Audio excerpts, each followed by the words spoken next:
Assalamualaikum warahmatullahi wabarakatuh.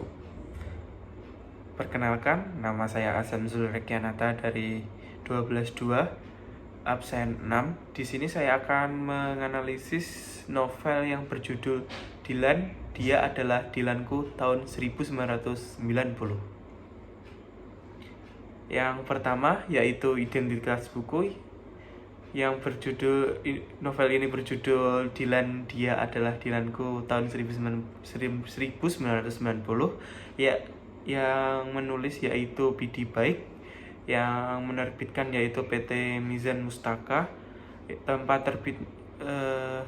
Tahun terbitnya yaitu 2015. Cetakan yang pertama, jumlah halamannya sekitar 330 halaman dan ukuran tebal 20,5 cm. Dan di sini saya akan menjelaskan sinopsisnya. Novel ini menceritakan tentang kisah cinta Milea, adalah seorang murid baru di SMA negeri di Bandung, pindahan dari Jakarta.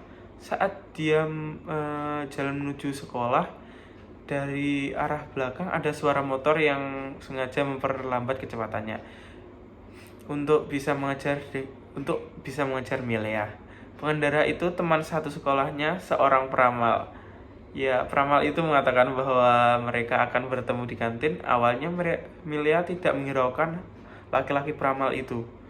Tetapi setiap hari peramal itu selalu mengganggu Milea. Selalu mengirimkan surat. Milea mulai penasaran dengan lelaki itu dan mencari tahu laki-laki itu, yaitu bernama Dilan. Suatu hari saat bubar dari sekolah, ada Dilan yang menyusul Milea dengan motornya, dan dia mengatakan kepada Milea bahwa dia ingin ikut naik angkot bersamanya.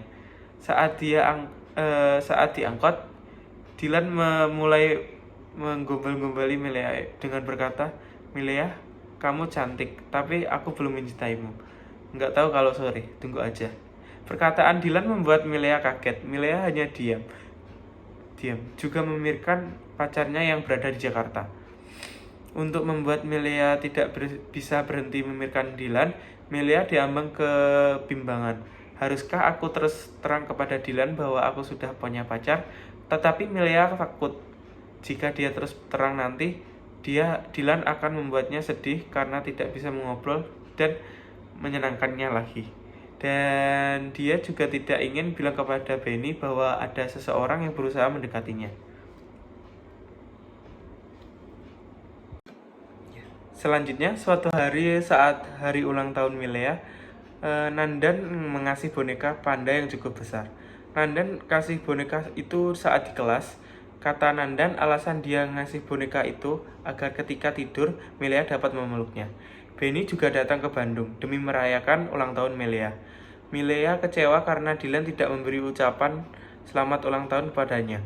Padahal dia yakin kalau Dilan akan menelponnya pada pukul 12 malam untuk menjadi orang pertama yang mengucapkan selamat ulang tahun. Dilan datang ke kelas mendatangi Milea. Bungkusan yang dibawa Dilan diberikan kepada Milea, lalu menjabat tangan Milea. "Selamat ulang tahun, Milea." Hari itu, hati Milea sedang berbunga-bunga. Menurutnya, apa yang dilakukan Dilan benar istimewa. Isi bungkusan itu adalah TTS. Di dalam buku TTS itu ada selembar kertas yang berisi tulisan tangan. Hari-hari berikutnya, Dilan mulai berubah. Milea merasa Dilan menjauhi dirinya. Dilan menjauhi Milea karena dia mengira kalau Milea berpacaran dengan Nandan. Dan Milea berpesan kepada Pian, teman Dilan, agar Pian dapat menjelaskan kalau Milea tidak ada hubungan khusus dengan Nandan. Sejak itu, Milea mulai jaga jarak dengan Nandan agar Dilan tidak salah paham lagi. Dilan adalah anak geng motor dan menjadi ketuanya. Meskipun anak berandalan, tapi dia pintar dan selalu mendapatkan ranking pertama di kelasnya. Seiring berjalannya waktu, Milea dan Dilan mulai akrab. Milea mengetahui beberapa hal tentang Dilan dari Wati, sesepuh Dilan yang satu sekolah dengannya. Milea datang ke Jakarta untuk menjadi supporter teman sekolah yang mewakili cerdas cermat di TVRI. Melia bertelepon dengan Benny. Dia bilang kalau dia akan pergi ke Jakarta. Benny berjanji untuk datang ke stasiun televisi tempat acaranya berlangsung. Hubungan Melia dengan Dylan kini semakin serius. Bahkan Melia sering diajak ke rumah Dylan dan diperkenalkan kepada keluarganya. Setelah Melia dan Benny putus karena Benny overprotective kepada Melia. Dan begitu juga sebaliknya, Dylan juga sangat menjaga Melia. Dia pun menjaganya dengan baik sampai-sampai dia berani mengajar seseorang yang ingin menyakiti Melia. Maka Dylan akan mengajar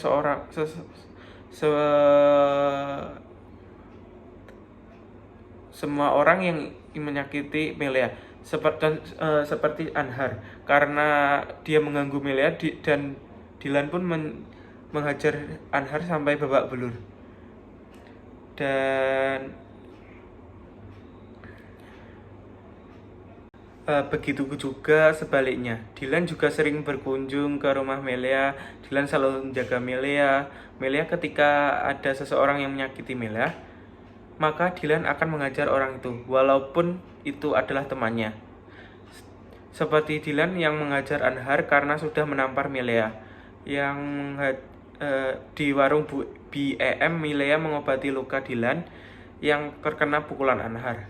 Melia mencium pipi Dylan berharap agar lukanya cepat sembuh. Lalu Dylan memegang tangannya Melia dan menyatakan kalau dia mencintainya. Yang selanjutnya adalah keunggulan dari novel Dylan 1990 ini. Yang pertama, keunggulan novel Dylan Dia Adalah Dylanku pada tahun 1990 terdapat pada isi novel yang kebanyakan adalah cerita tentang percakapan. Hal ini memudahkan pembaca yang tidak terlalu menyukai permainan kata yang terkesan sulit dan terbelit-belit. Bahasa yang digunakan penulis juga merupakan bahasa yang santai dan mengundang tawa. Yang kedua adalah di novel ini banyak sekali tokoh pendampingnya. Yang paling menarik ada ilustrasi para tokoh pada halaman depan. Juga ada ilustrasi adegan di beberapa halaman, membuat novel ini terlihat berbeda dari novel romance pada umumnya. Yang ketiga, yaitu novel ini mengajarkan bagaimana cara kita menjaga pasangan agar hubungan kita itu bertahan lama dan komunikasi kita juga berjalan dengan lancar. Yang keempat adalah sampul luar novel Dylan Dia Adalah Dylanku tahun 1990 ini terlihat menarik dengan gambar seorang remaja SMA berdiri di depan motor yang booming pada tahun 1990. Yang kelima, yaitu cerita pada novel ini begitu santai dan ringan sehingga pembaca tidak membutuhkan waktu yang terlalu lama untuk membacanya hingga selesai. Yang selanjutnya adalah kelemahan dari novel ini.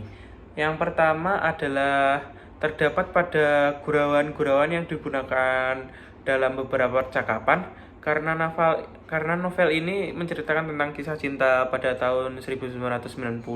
Percakapan dan gurauannya yang digunakan juga masih berkaitan dengan tahun 1990. Hal ini merupakan sebuah kesulitan tersendiri bagi pembaca yang bukan merupakan angkatan 1990 karena kita mungkin sulit untuk memahami gurauan-gurauan yang menurut kita tidak sesuai dengan umur kita, sesuai dengan kayak gurauan kita yang pada saat ini. Yang kedua, yaitu ada beberapa kalimat yang terdengar aneh seperti bacaan banyak percakapan yang tidak nyambung, barangkali pengaruh dari latar waktu tahun 1990. Yang ketiga adalah di dalam novel Dylan ini terlalu menonjolkan karakter Dylan dan lebih banyak bercerita tentang Dylannya saja, sehingga peran Melia dalam novel tersebut seperti kurang tersorot, jadi mungkin hanya menyorot Dylan saja. Yang keempat adalah novel ini dikhususkan untuk kalangan terbatas. Tidak semua umur diperbolehkan membaca novel yang bergenre roman. Ya, itu sudah pasti. Dan yang kelima adalah novelnya terkesan mewah karena novelnya tebal. Padahal tulisan di novelnya itu tidak memenuhi lembar kertas. Ya. Dan kesimpulan untuk novel ini sangat menarik dan bagus dan sangat cocok dengan kaum muda, anak muda sekarang yang sangat suka dengan genre romance, dan bahasa di dalam novel tersebut juga sangat mudah dipahami bagi kalangan muda yang sangat eh, sangat kurang ingin membaca, kayak daya minat bacanya kurang, mungkin akan tertarik dengan membaca novel ini. Ya, yang selanjutnya adalah nilai-nilai yang terkandung dalam novel tersebut. Yang pertama adalah nilai agama. Pada tokoh Dylan dalam novel Dylan, dia adalah Dylanku 1990. Walaupun tokoh Dylan adalah dikenal sebagai panglima motor, geng motor yang berandalan, tapi ia tetap rajin beribadah dan tidak meninggalkan kewajibannya dalam hal agama. Ya, yang kedua yaitu nilai moral. Nilai moral dapat kita lihat dalam sikap Dylan kepada orang tuanya. Walaupun dia seorang ketua geng, dia selalu sopan dan tidak pernah membentak orang tuanya. Dan dapat dilihat saat Dylan bertemu orang tua Melia. Dylan sangat sopan sehingga membuat orang tua Melia heran. Kenapa ketua geng motor seperti ini bisa bersikap sopan kepada orang tua? Padahal kelihatannya dari luar dia adalah ketua geng motor yang berandalan, tapi dia bisa sopan kepada orang tua. Dan dapat dilihat juga saat Melia diganggu oleh lelaki lain, Dylan selalu sigap untuk membelanya dan tidak pernah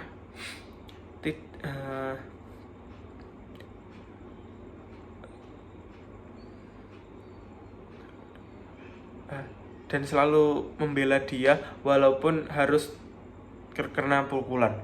Yang ketiga yaitu nilai sosial. Dapat kita lihat saat Melia sedang sakit, teman sekelasnya sepakat untuk menjenguknya di rumahnya. Yang selanjutnya adalah nilai moral. Dapat kita lihat dalam perilaku Dylan kepada Melia saat Melia sakit. Dan saat itu kakinya tergilir. Dengan baik hatinya, Dylan dengan sigap memanggil Mbok Darmi, yaitu tukang urut langganan ibu Dylan. Dan dengan sangat sopan pun Dylan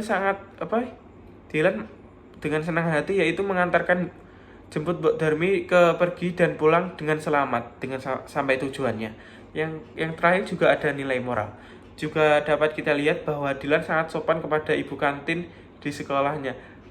Walaupun Dylan suka kayak mengerumpul-rumpul itu di kantin, tapi dia tetap sopan kepada ibu kantinnya dan tidak pernah memalak atau kayak membentak-bentak ibu kantinnya. Dah, itu saja. Dan sekian mungkin analisis novel dari saya, dan semoga video ini juga bermanfaat bagi kita semua. Wassalamualaikum warahmatullahi wabarakatuh.